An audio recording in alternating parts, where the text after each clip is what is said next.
What does the future hold for digital advertising and marketing?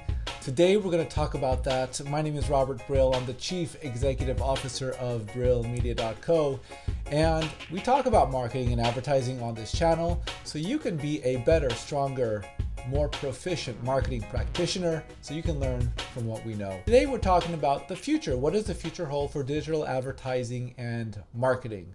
So we'll jump right into it. And I think about the time horizon, we're talking about the next 9 years until the year 2030. So I'm recording this at the middle of November, and we're about at the end of 2020. And what does the future hold? The first key thing is I think digital marketing and attribution is going to become less detailed, less precision. And that's because of various actions by Google and Apple to make the data less precision oriented. This comes from consumers and legislators wanting a stronger privacy framework for digital marketing and data that's being used across the web. And essentially Google is changing the way tracking is going to happen on their dominant web browser. Apple is changing the way tracking is going to be used on Apple iOS software. Just based on all indications, consumers and legislators want more data privacy, and this is what will happen. The end result from this, however, will be instead of more precision targeting and attribution of when a conversion occurred off of a specific website or app, consumers will be grouped into different buckets or cohorts of individuals, and advertisers will know approximately which sites and which apps delivered the number of sales or leads, but not directly. This favors walled gardens like Facebook and Google and creates enormous challenges for publishers. As an aside, definitely bet on the continued growth of Google and Facebook because these are two very dominant walled gardens. The second element of this is about the digitization of media. When you look at digital advertising has permeated traditional media consisting of out-of-home billboards, consisting of radio, consisting of television and print. So print, I can't really do much with digital media, but television is becoming digital, out-of-home is becoming digital, and radio is becoming digital. So for example, you can use the same data targeting and tech that you use with banner ads or Facebook ads, and use that data targeting and tech to run ads on your local pop station like Kiss FM here in Los Angeles. The digital stream of that, you can run ads on Spotify or Pandora. You can also use data and the same sort of ad buying mechanisms that you use with banners to run out-of-home ads. So ads that appear on billboards or in gyms or at malls or where people congregate in public. And then finally, television. When you watch Roku, Pluto TV, Tubi, etc., the same methods and means that we use for digital advertising is deployed to run traditional media. And what's interesting about that is that the key factor for measurement was the gross rating point. I think that starts to move away into the dominant digital media measurement, which is an impression. So we're already buying television, out of home, and radio or digital audio based off of measurement of impressions, not off of gross rating points, although the conversion is still there.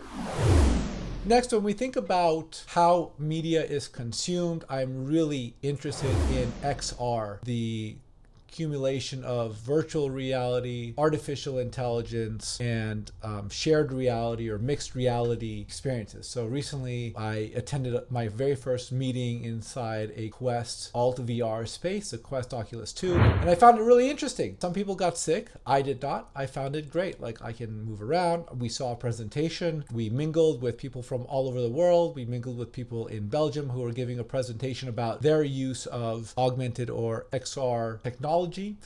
And especially in a world that is combating a pandemic that we cannot leave the house without some significant risk, it is great to be able to meet with people and mingle and watch and make eye contact with people. Your eyeballs move. You can see where your eyeballs are looking. It's great to be able to meet with people virtually using an Oculus Quest device. So I'm really bullish on that because Number one, that creates opportunities for people to meet all over the world, sort of like a virtual in-person event. And secondly, it's a medium for dissemination of information, of videos, of presentations. There are use cases for education, for learning, use cases for trainings, physical trainings, anything around some repetitive tasks like manufacturing an automobile. You can be trained to do that in virtual or XR. And then certainly you have places for the consumption of content, like YouTube has some fantastic content. There are great content creators and experience creators. Like, for example, I watched XR video, virtual reality video, where I was with the skydivers of Mosul, Iraq. So I got a bird's eye view of Mosul, Iraq, and I got to hear some stories about people who survived some really hard times. These are people who take off of mountains, they jump off of mountains with a thing on their back and they float through the air. So that's very interesting. The ability to share stories and consume media, and certainly for advertising and marketing, that will come as well. Another media consumption mechanism I think will be with regards to driverless cars. I think as Tesla and other competitive companies make it possible for mainstream consumers to have a driverless car, well, if you have more time in the car where you don't actually have to be driving, you have an opportunity to consume media. And so I think that might present some challenges for the out-of-home space, potentially in the next 5 to 20 years. But for media consumption as a whole, it gives people another opportunity to consume media.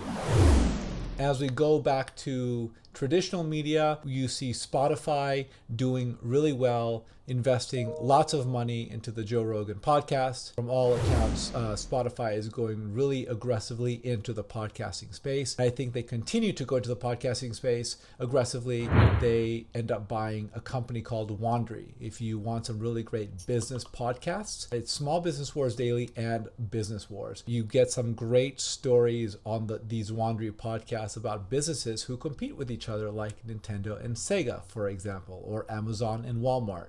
As Business Wars. I think with regards to traditional media, you also have television. I think we are sort of in the third maybe inning of television content providers who are eating up cable companies. I've noticed that Spectrum out here in Los Angeles, they are now offering mobile phone service. I don't think Spectrum is going to completely go out of business. I think they're going to have a robust data business selling me internet access. However, I do think their cable company's time when they controlled access to television has passed. I think the new television package is seen on Amazon Prime, on Netflix.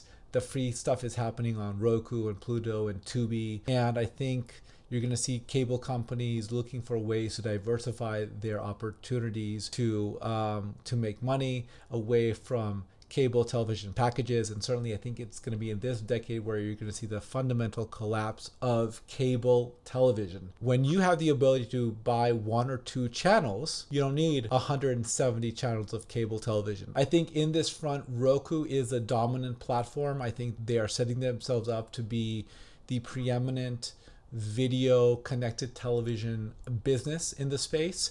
I think coming in close second is Amazon Fire Stick. I think Apple is still struggling to define themselves as a player in this space, but it remains to be seen whether or not that will happen. So completely out of the blue, I think Apple is about to launch a search engine, which coincides with Apple's antitrust lawsuit by the US government. So that's an interesting development that Apple is now about to be in the search business. I saw some very top line news about that. When you think about the totality of the revolutionary tech that's going to happen over the next couple of years, I think Oculus presents a massive opportunity for people to connect in a world post-COVID. I think driverless cars. So those are the two places, the two, like, to me, new and out of the blue places that I believe people will be congregating in the 2020s.